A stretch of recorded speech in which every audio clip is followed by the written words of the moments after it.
Informe RCR Vespertino, segunda edición. Muy buenas noches, sean bienvenidos a su informe RCR Vespertino en su segunda edición. Trabajamos para ustedes en la Gerencia General de la Estación, Jaime Nestares, en la Gerencia de Producción, Wilixa Arcaya, en la producción de este espacio, Marilia García, Génesis Rodríguez y Mario Villarreal, en los controles, Víctor Mejía, y quien tiene el inmenso placer de trabajar para ustedes, Helen Machado. Recuerden que nos pueden sintonizar a través de nuestras redes sociales, en Twitter, @RCR750, a través de nuestra página web, rcr750.com, la radio que se ve, y a través de nuestro canal en YouTube, RCR750. De inmediato, comenzamos. El empresario colombiano Alex Saab arremetió contra el fiscal general de Cabo Verde, José Landín, y su primer ministro Ulises Correia a las puertas de su extradición a Estados Unidos, según lo publicó el diario El Tiempo en Bogotá. En momentos en el que el Tribunal Constitucional de Cabo Verde está a punto de definir si lo entrega a las autoridades norteamericanas, Saab acusó a los dos funcionarios de ocultar información y de mentir en torno a su proceso. El empresario colombiano señaló en una larga carta abierta que a pesar de ir en misión de seguridad e interés nacional del régimen de Nicolás Maduro, fue prácticamente sacado a golpes del avión en el que hizo escala en su viaje rumbo a Irán. Pocas horas después de mi secuestro, el gobierno de Venezuela y de la República Islámica de Irán, una vez informados, confirmaron al gobierno de Cabo Verde por vía diplomática mi condición de enviado especial, señaló Saab, y agregó que su caso no está en manos de tribunales, sino responde a un asunto meramente político. Entre tanto, su preocupación por el retraso en la publicación de la decisión de la Fiscalía de la Corte Penal Internacional sobre la apertura de una investigación por delitos de lesa humanidad en Venezuela, expresó el martes el director del Foro Penal venezolano, Gonzalo Imión. El jurista explicó que antes de entregar el cargo, la anterior fiscal, Fatou Bensouda, ya había expresado su recomendación sobre este caso. Como figura en el documento que publicó la Sala de Asuntos Preliminares el pasado 2 de julio, aunque todavía no se ha hecho público. Sabemos que la diligencia terminó, lo que no sabemos es cuáles son las consecuencias que cabe esperar de esa finalización, porque aún no está publicada ese escrito, esa solicitud que hizo Fatou Bensouda el 15 de junio. Solicitud, por cierto, que consta y es reseñada específicamente como tal en la decisión del 2 de julio de la Sala de Cuestiones Preliminares del Tribunal Penal Internacional. Eso es lo que está básicamente pasando ahora. Sí hay preocupación, lo tengo que decir con mucha honestidad, sí hay preocupación en cuanto a el hecho de que el nuevo fiscal, que aparentemente habría arrancado inicialmente con buen pie, no ha hecho caso, no ha obedecido la orden que le dio la Sala de Cuestiones Preliminares. El defensor de derechos humanos explicó que si la anterior fiscal de la Corte Penal Internacional recomendó que se abriera una investigación formal sobre delitos de lesa humanidad en Venezuela, se procesara a notificar a las víctimas, los victimarios y el Estado venezolano. Se abre un margen, un plazo de 120 días en el cual la Sala de Cuestiones Preliminares debe notificar primero a las víctimas que hayan aparecido específicamente mencionadas allí, después a los victimarios, a los que tienes que darles el derecho a la defensa, y después al Estado parte de que se trate, en este caso al Estado venezolano. ¿Para qué? Para que el Estado venezolano de alguna manera trate, que es lo que ha tratado de hacer desde el comienzo, desde hace un año más o menos, tiene una estrategia muy intensa con respecto a esto, para que el Estado venezolano trate de probar que en Venezuela sí hay posibilidad de hacer justicia y que por lo tanto no puede intervenir el Tribunal Penal Internacional. La Comisión Delegada de la Asamblea Nacional de 2015 aprobó este martes un acuerdo en respaldo a la resolución de la Organización de las Naciones Unidas para la Educación, la Ciencia y la Cultura, UNESCO, que solicita al Estado venezolano invitar a una comisión de monitoreo conjunta en el Centro del Patrimonio Mundial y la Unión Internacional para la Conservación de la Naturaleza, con el fin de evaluar localmente la situación. Por su parte, el diputado por Amazonas, Romel Guzamana, denunció el ecocidio que ha sufrido la región de Canaima, producto de la minería ilegal que promueve el régimen de Nicolás Ahora Maduro. es un hecho que la UNESCO venga a Venezuela votando y sembrando coca en la región. Esta comisión debe ser recibida por todo el pueblo de Venezuela, ONGs, organizaciones indígenas, pueblos originarios y cualquier venezolano afectado por criminalidad existente en esa región. Por eso es el llamado a la Comisión de la UNESCO a que determine que se debe hacer lo siguiente. Primero, expulsar a la guerrilla ELN, FARC, Hezbollah y cualquier célula terrorista que tiene campamento en las riberas de los caños, saqueando nuestro oro y sembrando droga.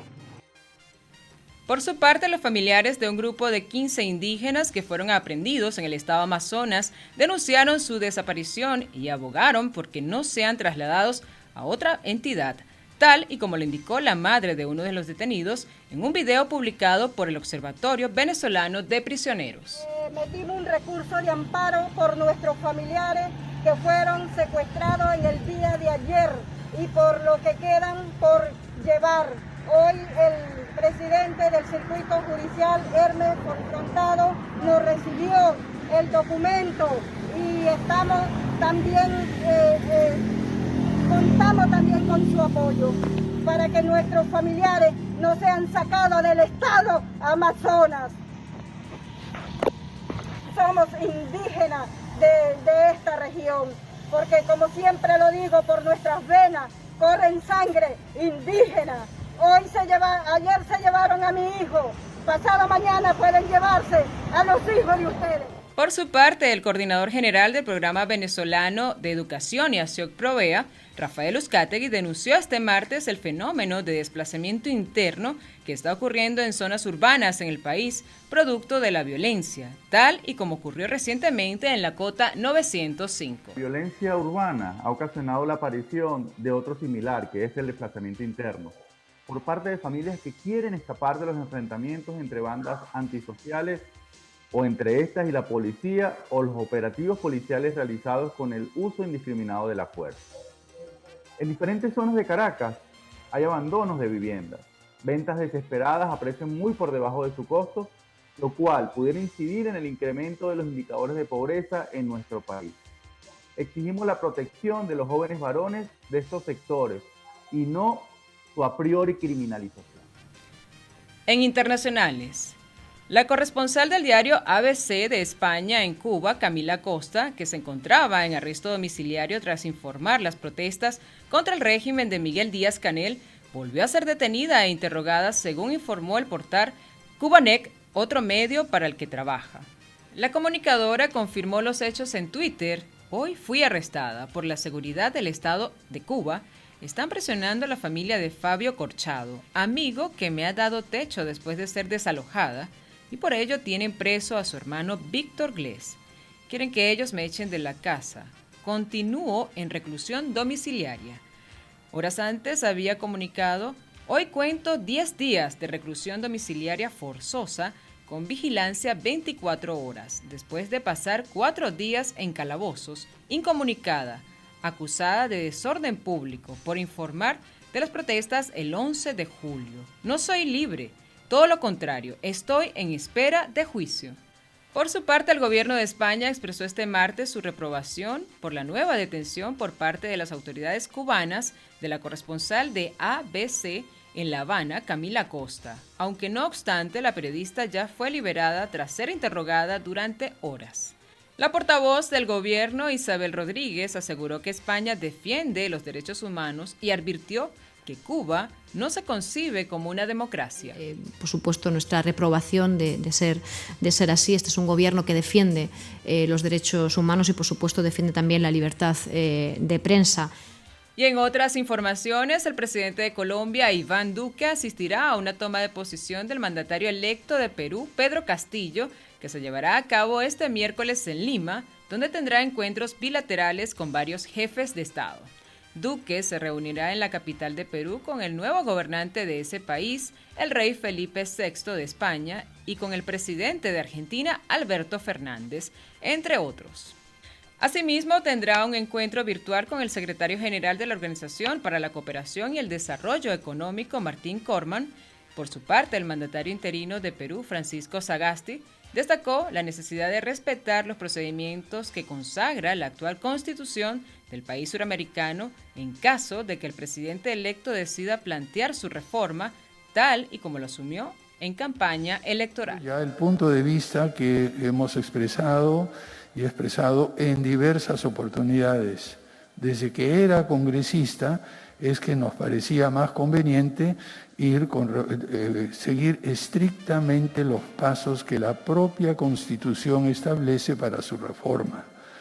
Y si se va a querer convocar algún otro espacio que no esté considerado allí, tendría que modificarse la Constitución para poder modificar la Constitución, si me entiende. Entonces, el punto de vista que hemos expresado realmente es que sí se requieren varias, y ya se ha reformado la Constitución en alrededor de 12 oportunidades a lo largo de estos años.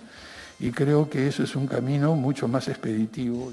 En Estados Unidos, ante el alto número diario de infectados por coronavirus debido a la circulación de estas nuevas variantes, las autoridades de Centros para el Control y la Prevención de Enfermedades estudian recomendar a las personas el uso de tapaboca en interiores pese a estar completamente vacunadas solo para las ciudades o regiones con altas tasas de transmisión de COVID-19.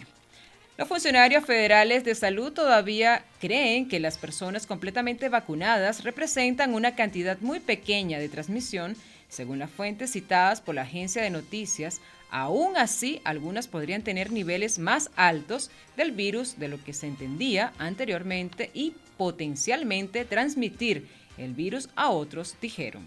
El doctor Anthony Fauci confirmó que los Centros para el Control de Enfermedades están considerando revisar sus pautas para recomendar que las personas completamente vacunadas comiencen a usar máscaras nuevamente en público.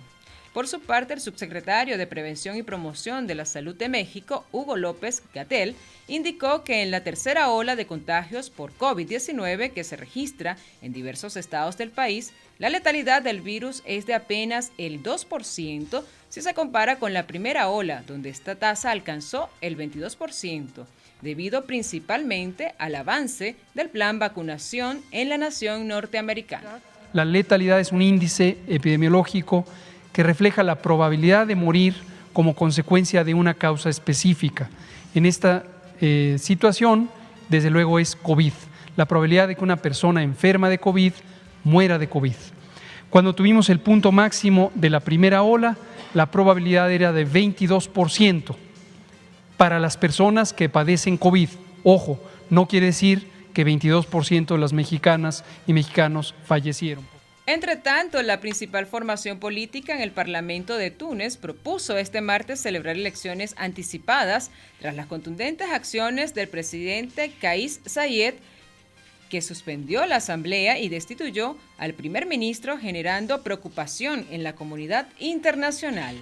En 2 días, el presidente tunecino suspendió la actividad parlamentaria durante un mes y destituyó al jefe de gobierno Hichem Mechichi y 2 ministros y se autoadjudicó el poder ejecutivo en este país norafricano, golpeado por una crisis económica y social acentuada por la pandemia.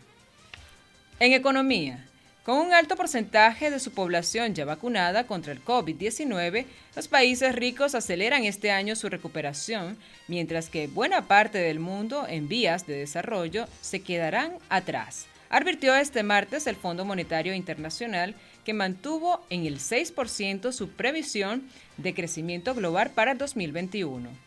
En una actualización de su informe de perspectivas, el fondo mejoró en medio punto sus expectativas para las economías avanzadas, pero rebajó sus previsiones para el conjunto de las emergentes, sobre todo por el empeoramiento de la coyuntura en Asia.